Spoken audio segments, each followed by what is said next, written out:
Into a Thursday, October 10th, Bob Price on Canada's Business Beat.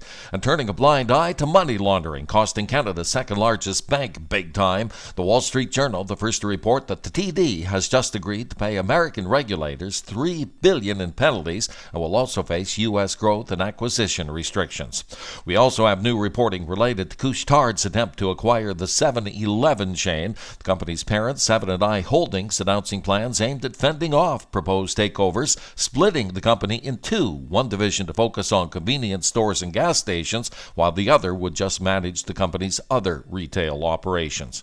It only takes 2 minutes to get smarter with the help of one of Canada's most listened to business podcasts, updated Monday through Friday and heard around the world on X and wherever you get your favorite podcast, including Spotify and Apple.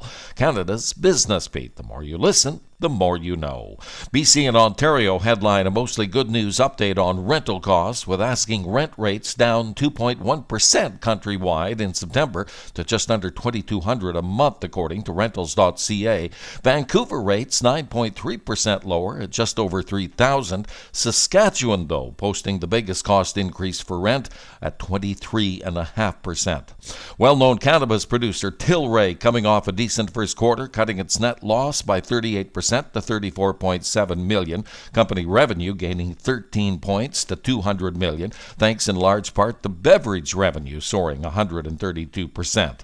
Former Royal Bank CFO Nadine Ahn, who's currently suing RBC for wrongful dismissal, is back in the game, just hired as Canaccord's Deputy Chief Financial Officer, with a promise to move into the top role when Canaccord's current CFO retires next year.